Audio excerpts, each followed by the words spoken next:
تذكر يوما كنت تعانق دمعة الفكر تناجي الله في صبر وترجو رحمة تسري. کتابوں میں ایک واقعہ لکھا ہے، ایک انگریز لڑکے نے اپنی والدہ کے بارے میں لکھا ہے، اس کو کہتے ہیں 8 لائز آف اے مدر، کہ ایک ماں جس نے 8 جھوٹ بولے. تو وہ لڑکا کہتا ہے کہ میرا والد بہت غریب تھا، وہ فوت ہو گیا تو میں اپنی مدر کے پاس رہنے لگا. اب مدر کا کوئی ذریعہ آمدنی نہیں تھا، تو ہمارے گھر میں کھانا جو پکتا تھا وہ بھی بہت تھوڑا ہوتا تھا، اور ہمیں بھوک لگی ہوتی تھی. اور جب کھانا پکتا تھا تو والدہ میری پلیٹ میں میرا حصہ ڈالتی اور اپنی پلیٹ میں اپنے لیے کھانا ڈالتی. پھر کھانے کے دوران جب میں اپنا کھانا ختم کرنے لگتا تو ماں محسوس کرتی کہ مجھے اور کھانے کی ضرورت ہے، تو وہ اپنی پلیٹ میں سے رائس میری پلیٹ میں ڈال دیتی تھی اور کہتی تھی کہ eat this rice son, I am not hungry, کہ بیٹے تم یہ چاول کھا لو، مجھے اتنی بھوک نہیں ہے. وہ بچہ کہتا ہے کہ بعد میں بڑے ہو کے مجھے پتا چلا کہ میری ماں اس وقت جھوٹ بول رہی ہوتی تھی. بھوک اس کو بھی ہوتی تھی، لیکن وہ مجھے تسلی دینے کے لیے کہتی تھی کہ بچے تم کھا لو، مجھے بھوک نہیں لگی ہوئی. یہ میری ماں کا پہلا جھوٹ تھا.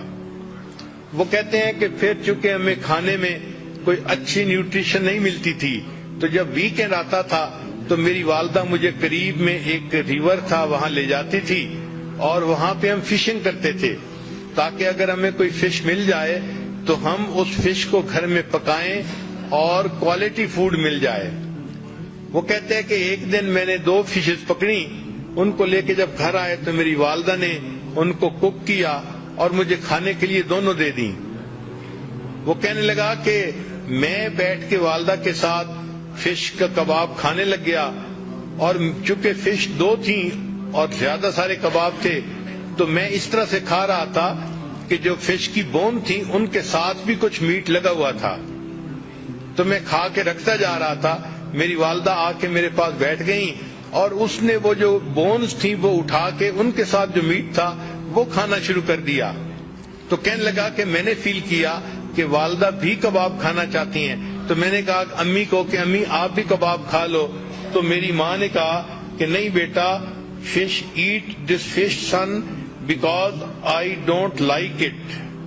میں فش کھانا اتنا پسند نہیں کرتی، تم فش کا کباب کھا لو.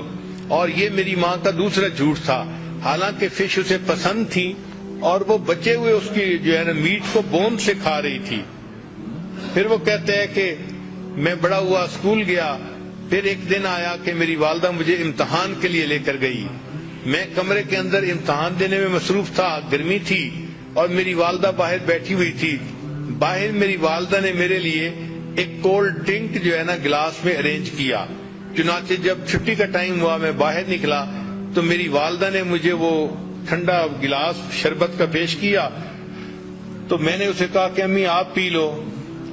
تو وہ مجھے کہنے لگی کہ بیٹے مجھے پیاس نہیں لگی ہوئی، تم پی لو. تو والدہ نے وہ سارا کا سارا جوس مجھے پلا دیا اور خود کچھ نہیں پیا.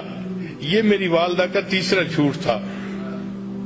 پھر کہتے ہیں کہ جب میں ذرا بڑا ہوا تو میرے اسکول کے ایکسپینسز بھی تھے، تو اب والدہ کو کوئی نہ کوئی کام کرنا تھا.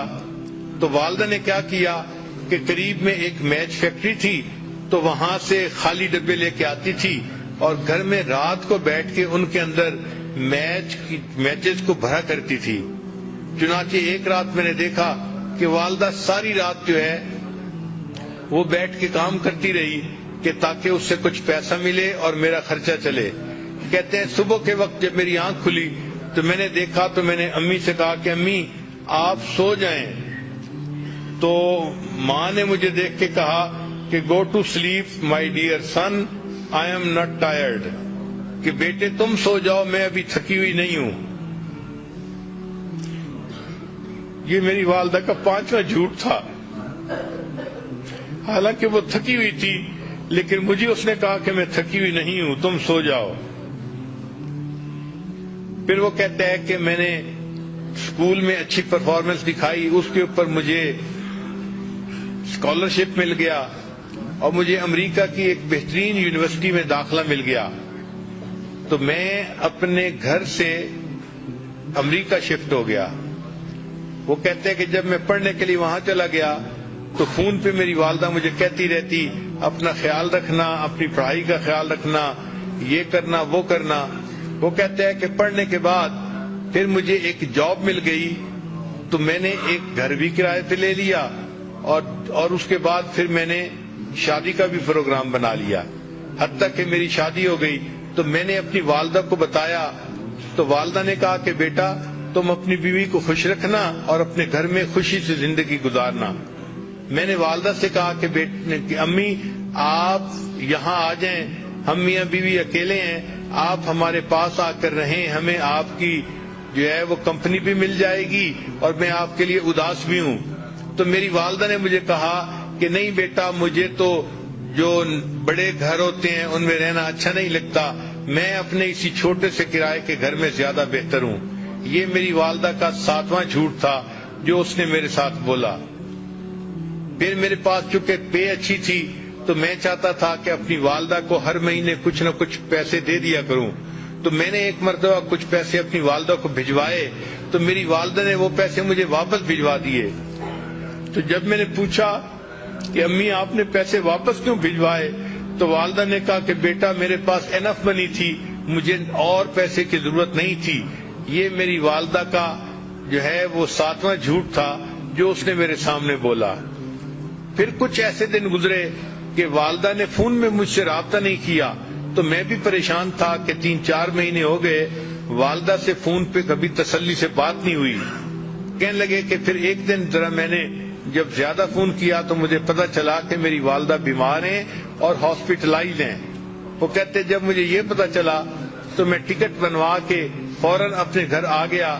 میں ہاسپٹل گیا, میں نے جب اپنی والدہ کو دیکھا تو میری والدہ بالکل ہڈیوں کا ڈھانچہ بن گئی تھی. اس نے بہت سارا ویٹ لوز کر لیا تھا. اور جب میں وہاں وارڈ کے اندر داخل ہوا تو جو نرس تھی اس نے مجھے بتایا کہ تمہاری والدہ کینسر کی مریضہ ہے, اس کو چیسٹ میں کینسر ہے اور اس کو بہت پین ہوتی ہے, تو تم اپنی والدہ کا ذرا خیال رکھنا. تو اس نے مجھے یہ انفارمیشن دے دی تھی. چنانچہ جب میں نے والدہ کو دیکھا کہ وہ اتنی کمزور ہو گئی ہیں اور اتنا ویٹ لوز کر لیا ہے تو میری آنکھوں میں سے آنسو آ گئے.